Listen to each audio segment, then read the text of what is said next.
Coaches, suits, and sneakers. That time of year.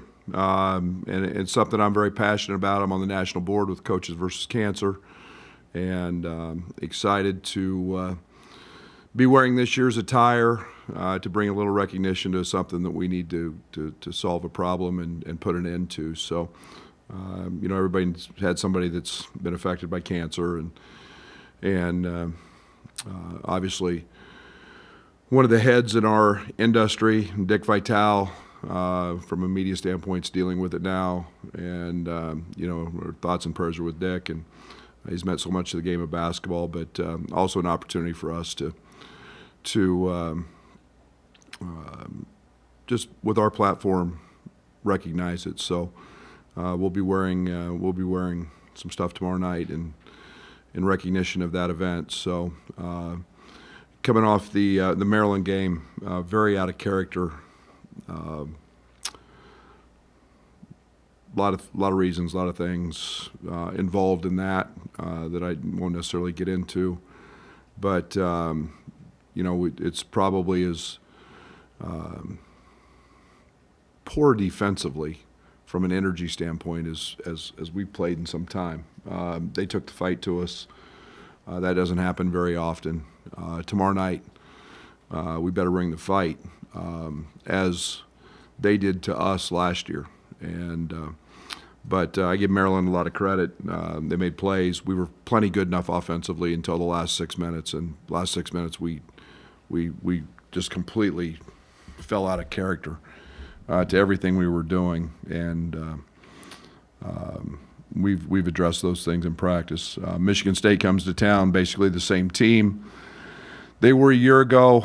They've added a couple of pieces at the point guard spot, and obviously Max Christie is having an outstanding freshman campaign. But the Binghams, the Browns, the Malik Halls, Hoggard, those guys are Hauser. Those are the same cast of characters in a game that last year was they whooped us, and so it's I wouldn't expect it to be any different. Michigan State, Illinois, I think Tom and I do things a lot alike philosophically, and we've got to get back to some semblance of after the Maryland game. I loved our team after the Purdue game, and I thought we fought and we fought through some adversity in that game, but I sure didn't like us from a mental approach the other night against Maryland, and we got to bounce back from that.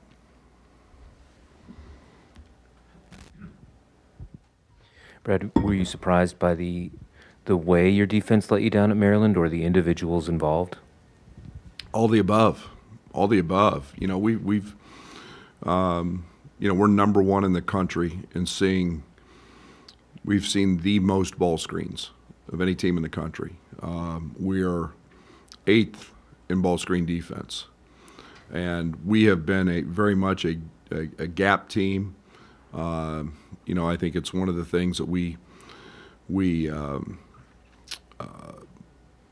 do well. And Trent didn't practice for 3 days prior to the Maryland game. He took a horrendous fall in practice the day before the Purdue game, so he was out, didn't practice, and we missed Trent. Probably as poor a defensive game as Trent's played in a long time. But again, it was uncharacteristic. I'm not going to make a big deal about it. We addressed it in film, and we're great yesterday. So just kind of one of those deals. I think, Rob, we just out of character. Any change in Kofi's status heading into tomorrow? It's everything we do in our medical procedures. I don't have any control over, and so he's going through that. And we'll see here at 2:30 whether he's where he's at in that process, and go from there. Yes, concussions are just things that happen, and you don't have any control over it. Have you, with a couple this year, talked about how you maybe look for them or a change in maybe how you approach that just as I have no say in them. I have, you guys, I have zero control. I don't even ask. I don't talk to our medical professionals. I don't talk to anybody. We have a procedural process in place within our department. We have to follow that to the guideline. I don't ask. You guys know me better than that. I don't say anything about medical issues, and I don't talk to them. I coach the guys who can show up, and when they tell me they can play, they can play. I'm far from an expert. You know, Bello hits his head on the floor in an exhibition game. I mean, well, okay, I saw that. But you know, the once it gets beyond that, I wring my hands. I'm done. I can't control anything that happens, and it's completely based on the outside. It's on the medical experts. No juice in that. Jake Grandison's been pretty consistent here over the last few games, shooting the ball. Is it a situation with him where he's just more of a catch and shoot guy and not a guy who's going to hunt his shot as much as other people? Or what have you maybe seen out of him shooting the last few games? Yeah, and Jake's a repetition guy, and Jake was, missed some time. We obviously had the 8 or 9, 10-day shutdown, whatever it was, and we couldn't do anything. We couldn't get guys in the gym. We couldn't shoot. We couldn't do anything with him. And Jake is very much about his pattern, his routine. He shoots 1,000,000 balls, and kind of went through a struggle, and now has found that rhythm back. He's really shooting the cover off of it. He's not a guy that's what I would consider a plumber pure. He's got to get his reps up. But man, he's playing great, and he was back active on the glass. Again, he's back talking, and just his routine helps him immensely. Brad, we've seen it with Ben. In your experience, what's the biggest key for a guy that doesn't get a whole lot of minutes in November, December, maybe January, to be ready for his moment, say in late February when you need him? Character. Ben, no one spends more time in the gym than Ben. Ben is an elite worker. He's a perfectionist. Ben's a 4.0 student. He takes that approach to his basketball. He's got tremendous amount of character in terms of wanting to succeed. And then, every single day, I mean, he challenges everybody every day with his effort. I thought we would get more from Ben. I told him that in film. I 1 rebound. I mean, he does that, in his sleep. But I think it just goes along with what everybody else was dealing with. But he's been rock solid. He's earned it. He doesn't make mistakes, and he'll be a big part of what we do moving forward. Brad, how much did Kofi's absence against Maryland reveal his value on defense for you? Well, I'm not going to judge anything on Maryland.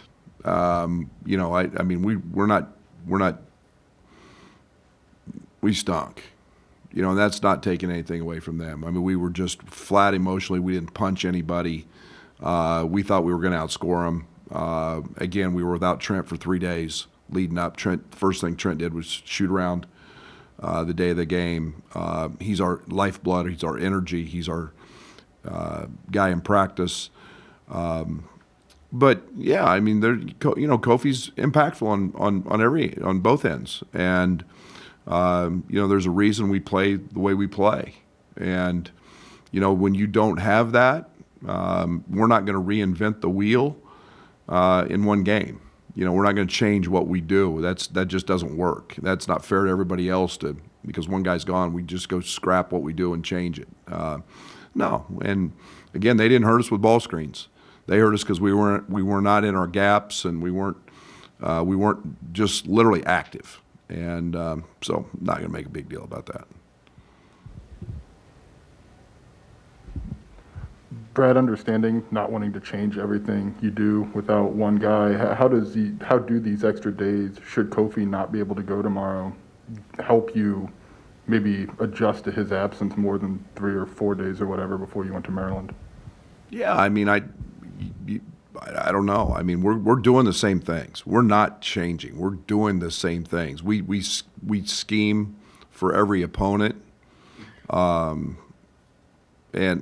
try not. Again, it's one game. It's 2 games. It's 10 games. We had to make some changes early when Bello was out. We knew he was going to be out a while, but at this point in time, we're just status quo. We're doing what we do. We just got to do it better. And we got to do it harder, and we got to fight. And we had no fight. And over my damn dead body, that's going to happen again. We're going to fight. Yeah, I know you kind of talked about the fight and kind of offensively over those last couple of minutes, I guess, after watching film on that kind of time. And what do you guys kind of want to change, and what do you guys kind of want to adjust? A little composure. I mean, Plummer took 3 of the worst shots and jumped in the air, and we didn't run anything. Trent took a step back 3, down 3, and we didn't have anybody back, and I get it, but it's a 2-possession game with 4 minutes to go, and you're down on the road, and you've got the ball, and we just disintegrated, and we want those guys shooting shots, but we need to do it out of the execution of what we're trying to do, and we just didn't do that very well. I know last year you had Io coming off a concussion and he pushed to play in that Michigan game, ultimately didn't get cleared. Is there a number of days as a minimum that they have to be in protocol? No. There's a process in the protocol. And I don't even know. You'd think after all the concussion crap we've dealt with in this program, you'd think I'd know that it's not a day thing. It is completely a symptom thing. It's like I said with Bello through his deal. It's based on reactions to the previous day or the previous amount of exertion that they put forth. So, what that reaction is, again, is I have no say over. So, I don't even ask. I haven't talked to anybody about any of those situations. Going back to Io, I just don't do medical. I know you looked at Maryland as an outlier defensively. How do you see big picture where you guys are at there? I think you're 34th in DER. What's the difference between maybe getting back to the top 10 where you guys were last year? I'm not as worried about where we were at last year. I'm more worried about the trend. We were trending up. We've been really, really good. We got to have Trent elite. We got to have DeMonte elite. I think that Coleman gives us a big punch on that end. I think we've seen the fight in Luke. And then, I thought even in the Purdue game, Omar and Ben, our numbers, our analytics go up, have been going up with those guys in the game over Kofi. And that's what I'm disappointed in is damn, we've been better with those guys in the game and on that end of the court. And that sure wasn't the case against Maryland. But again, everything's in emotion, effort, attention to detail, and I think the other challenge is, again, we've got to continue to guard the ball and fight and compete, and we'll get back to doing those things. Brad, it seems like we hear you talk about the fight in November and December, but usually on January 24th, we don't hear it as much out of your teams. I mean, is there a reason you think it's kind of popped back up in this stretch here? Well, I think I've talked about it every year. I think, what were we, 9-6 last year this time? And just coming off the Ohio State loss at home. And it's perspective. And I think they're 9-5. I don't know what we were. And we lost 2 in a row at home. And, I think it's a long season. I think we have to understand that. I think that keeping everything in the right perspective and not just flying off the wheel at every thing that goes wrong, that's for you guys to write about and talk about and sell subscriptions to and all that. I'm not doing that. We're going to stay true to who we are and what we've been really, really good at for a long time. And we'll get there. 20 games, a lot of games in league play, and we're seeing that. We're seeing that throughout. It's one game up, next game get beat, and throughout this league. You know, if you look at Minnesota Rutgers the other day, and I'm both those teams. I mean, really, -3 starters, Minnesota, and win. Kudos to that. It's a hard league and it's a grind. So we're not going to change. We'll be fine.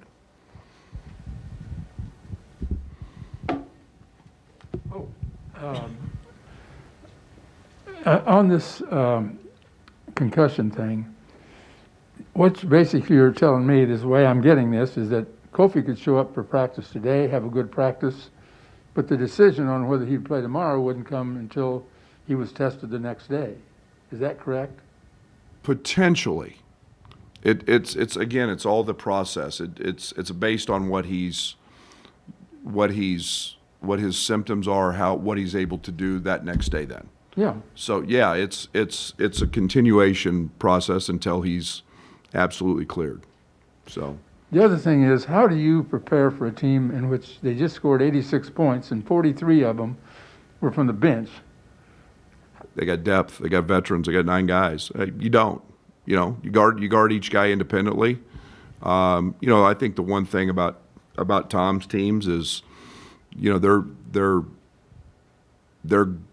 really good at what they do, and you know they make adjustments accordingly. You know, they're going to run. They're going to try to get easy baskets. They run with great pace, and you know you've got to take that aspect away, and you know they were good. They were coming off a bye. They'd I think just maybe been beat at home by Northwestern, and coming off a bye, facing Tom Izzo. Sorry, Wisconsin. You know, I mean, it's just the reality. I mean, it was Purdue facing us off a bye.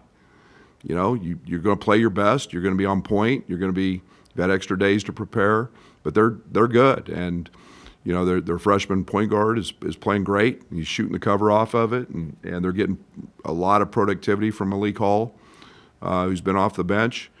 And but you know, they're not a team that just dazzles you with individual talent in terms of ball skills, but they're 3rd or 4th in the country in assisted baskets.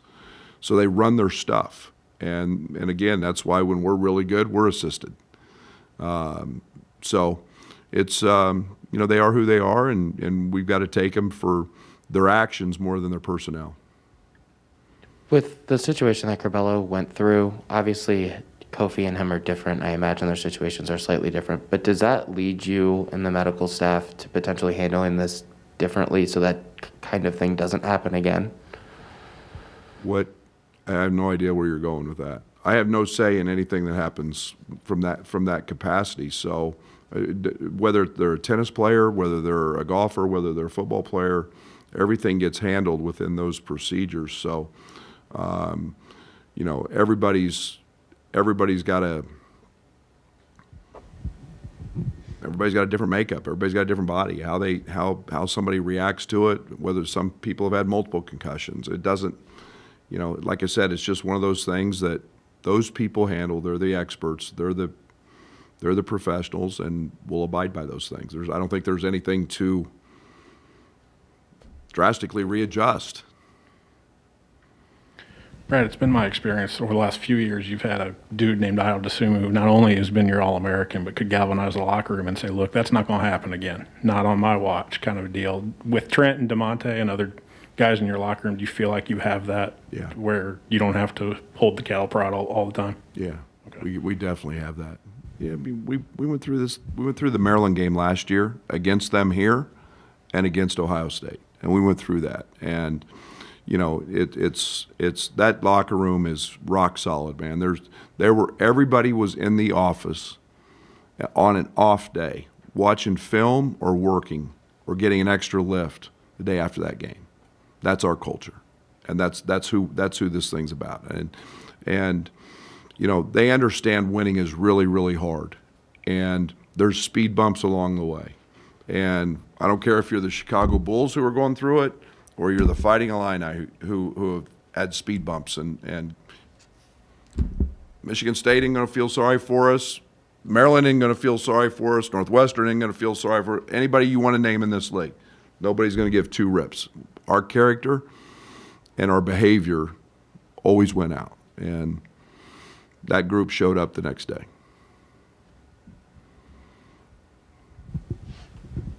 You mentioned, basically kind of the same group for Michigan State, but how much is Tyson Walker just maybe being steady at the point trying to change things for them? He's given him great speed. He's similar to Fats Russell from Maryland in that his speed has played well, and he's a veteran, and he's a guy that's been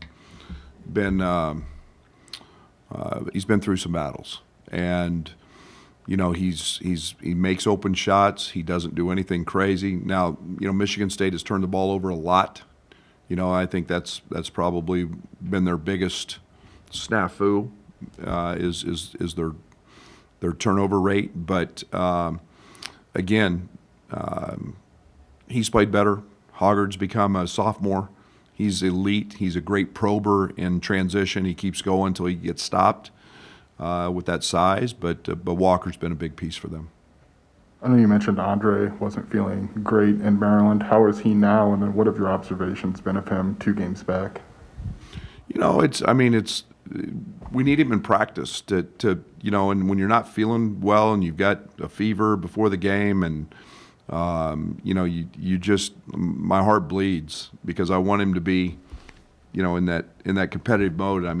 He's truly probably only had, he's only had the Purdue game where he's been somewhat himself. And so, yeah, practice helps him and he'll be fine. Has he been able to practice since you guys got back from Maryland? He did not practice yesterday. He's still got the flu. Are Suits going to make a comeback, or is this going to be a one-off tomorrow night? Who said Suits? It's called Suits and Sneakers, but we'll see. So it might just be sneakers? Sneakers and my birthday suit. Oh, boy. Yeah, that'd send them all running for the exits, wouldn't it? Anything else? Patrick Schulte would like to know if you turned the TV off when the Bills scored with 13 seconds left. Absolutely not. Is it not that I should have started with that? I was being serious with Coaches versus Cancer. Good gracious, was that maybe the greatest football game ever played? And I'm not just saying that because I'm a Chiefs fan, but and then how can you not love Andy's comment? When things look grim, be Grim the Reaper. 13 seconds. I bet everybody in here thought that game was over. No? Patrick Mahomes. Yeah, Patrick Mahomes. Yeah, the greatest quarterback. Is that both your library now? Probably. It's just. But I will say this. I went from the chop that the Chiefs do to an aw shucks moment real quick when they scored again. But yeah, a great game. Unbelievable. That's why you fight till the end. See you all tomorrow.